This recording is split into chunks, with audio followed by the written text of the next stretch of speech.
Cómo orar por la voluntad de Dios para tu vida. Capítulo 1.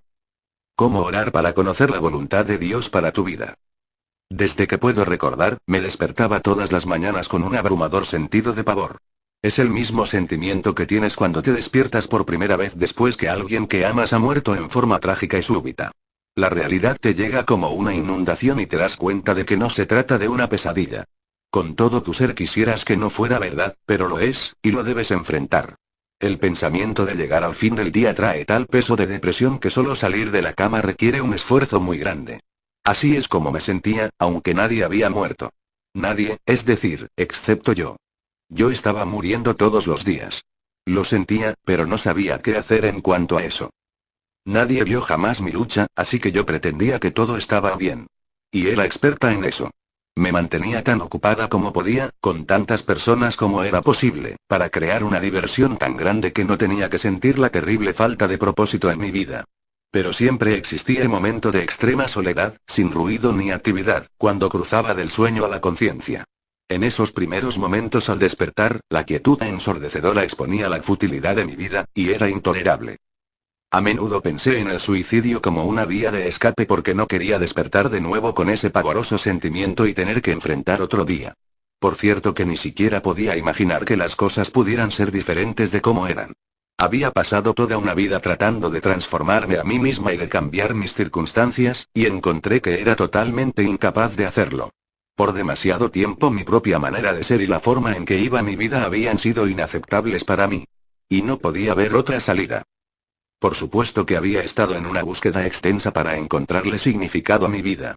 Pero el Dios que yo buscaba en mis prácticas ocultistas era un Dios débil y distante que no podía hacer nada por mí a menos que yo fuera lo suficientemente buena, o lo suficientemente iluminada, o lo suficientemente religiosa o inteligente como para llegar a Él y probarle que era digna. Yo estaba bastante segura de que Él tenía cosas mucho más importantes que hacer que ayudarme a mí. Dándome cuenta de que estaba sin un Dios o alguna otra persona que me pudiera ayudar, decidí que todo dependía de mí. Yo estaba a cargo de mi destino. Yo tenía que hacerme aceptable a los demás. Yo tenía que hacer de mi vida lo que mi vida debería ser. El problema era que sabía que eso era algo que no podía hacer. Había sido cantante y actriz de televisión por cerca de 8 años, y estaba encontrando cada vez más difícil ocultarme detrás de cualquiera de esas dos ocupaciones por más tiempo. El vacío dentro de mí estaba creciendo a un ritmo alarmante, y me sentía tan frágil que sabía que no se requeriría mucho para que me hiciera pedazos como una cáscara de huevo. Una semana me pidieron que cantara en una serie de grabaciones para una obra musical cristiana. Yo estaba contenta por el trabajo, y grabar discos era mucho más fácil que el horario tan intenso de los programas de televisión. En aquellos días, los programas de televisión se grababan en vivo, así que el horario de ensayos era muy intenso. Tenías que saber tu rutina de baile, diálogo y canciones tan perfectamente que no cometieras un error cuando las cámaras estaban filmando y te veían actuar millones de personas. Cuando llegué al estudio de grabaciones para la primera sesión, estaba lleno de gente, y no conocía a la mayoría de ellos. Había una sensación de paz y de calma, y todos eran amables, amigables y me recibieron bien, algo muy diferente a lo que yo estaba acostumbrada en la televisión. Sentí que mi espíritu se comenzaba a elevar inmediatamente.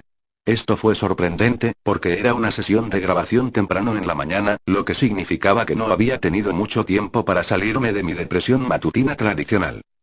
Durante el primer receso del día, conocí a más cantantes, músicos y personal de grabación. Todos tenían ciertas cualidades que encontré muy atrayentes: un sentido de simplicidad, plenitud y propósito.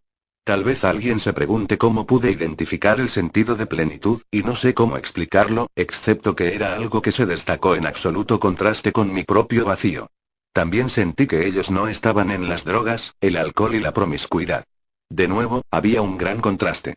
Mi amiga Terry era la directora de esa sesión, lo que quiere decir que estaba a cargo de contratar a todos los cantantes. Ella era una de las mejores cantantes de los estudios de Los Ángeles, y yo había trabajado con ella a menudo. Terry siempre cantaba la parte principal, y yo estaría a su lado, cantando la segunda. Creo que a ella le gustaba cantar conmigo porque yo nunca traté de competir con ella.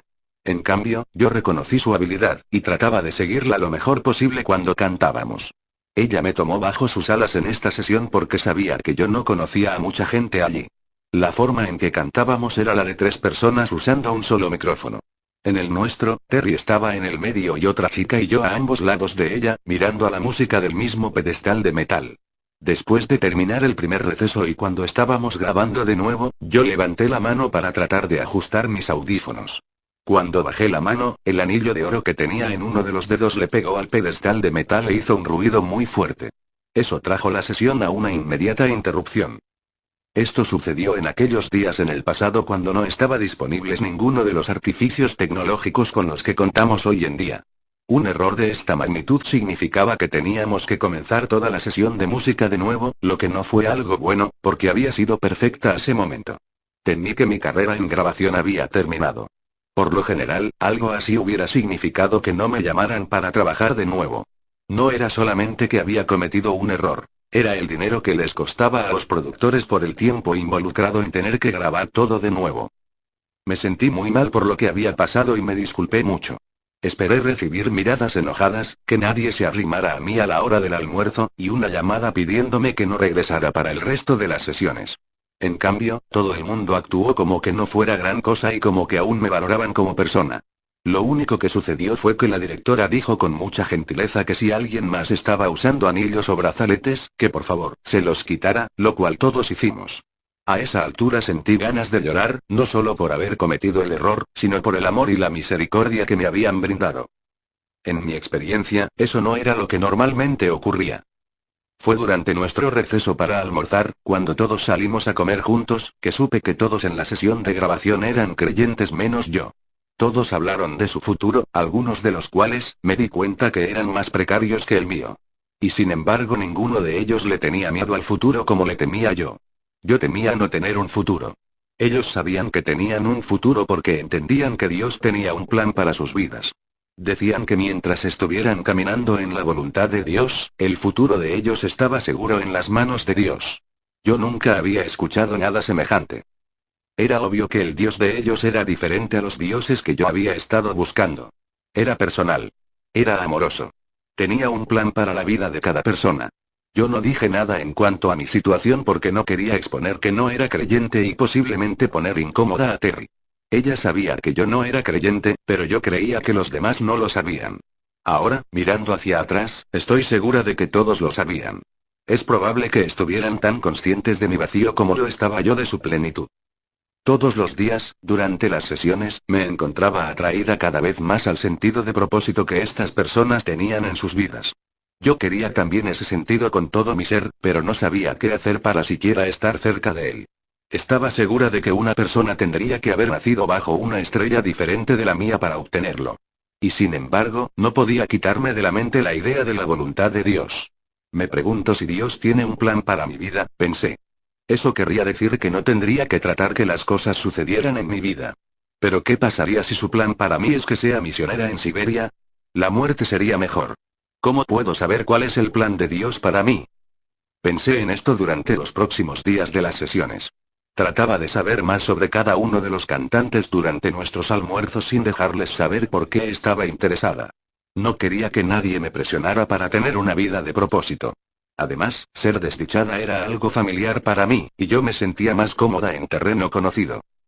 Después de la última sesión del día final de las grabaciones, yo estaba en mi automóvil camino a casa, y oré a este Dios de ellos sin saber si él siquiera podía oírme. Dios, si tienes una voluntad para mi vida, dije, necesito saber cuál es y qué hacer en cuanto a ella. No escuché respuesta alguna. Como lo había sospechado, este Dios tal vez nunca escucharía a una persona como yo. Así que continué con mi vida tal como era, yendo cuesta abajo a una velocidad cada vez mayor. En el transcurso de los siguientes meses, me sucedieron muchas cosas, una de las cuales cambió mi vida para siempre. Conocí al Dios del que Terry y sus amigos me habían estado hablando. La simple oración que había pronunciado en el automóvil, a un Dios que no conocía, había sido contestada. Eso sucedió hace 31 años, y ahora sé que la voluntad de Dios no es algo misterioso que solamente unas pocas personas escogidas pueden entender. Está disponible para cada uno de nosotros, pero debemos dar los pasos necesarios para encontrarla. Los pasos son simples, pero a menudo por esa misma razón no nos molestamos en darlos. Pero debemos dar esos pasos porque nunca seremos felices hasta que entendamos la voluntad de Dios para nuestras vidas y vivamos de acuerdo a ella. Hasta que no vivamos en la voluntad de Dios, estamos destinados a vivir vidas que son insatisfactorias e incompletas. El conocimiento de que Dios tiene un plan para ti le da a tu vida un propósito como ninguna otra cosa puede hacerlo.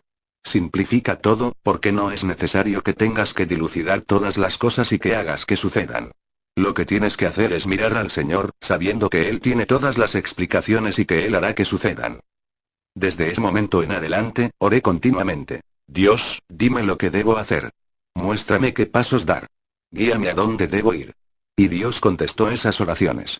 Habló a mi corazón diciéndome, tu parte es estar en mi presencia. Yo haré que las cosas sucedan como tienen que suceder. En los siguientes meses y años aprendí que la vida puede ser mucho más simple de lo jamás había soñado posible.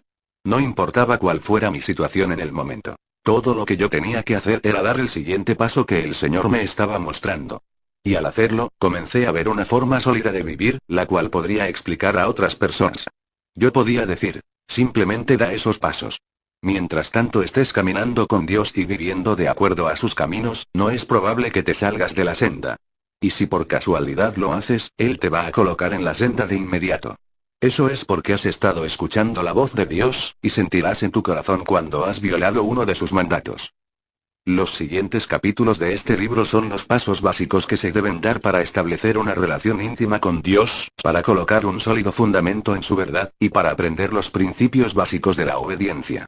Todas estas cosas son la voluntad de Dios para tu vida, según ha sido revelada en su palabra, y tú debes dar estos pasos para estar en la voluntad de Dios. Al final de cada capítulo hay oraciones cortas y una sección llamada herramientas que señalan la verdad. Estos son versículos bíblicos que son la verdad de Dios para tu vida. Puedes reclamarlos como la voluntad de Dios para ti, y te darán seguridad y confianza. Mi sugerencia es que ores por ti mismo todos los días durante un mes, usando cada una de las 20 esferas de enfoque de oración que he incluido en este libro. Ora un capítulo por día durante 21 días en un camino de oración hacia el bienestar espiritual. Ahora quiero compartir contigo sobre cada uno de los pasos y cómo aprendí en cuanto a su importancia para nuestras vidas. Si te gusta este canal, ayúdanos a seguir subiendo audiolibros y suscríbete. Comenta abajo qué libros y de qué autor quisieras que subiéramos. Muchas gracias.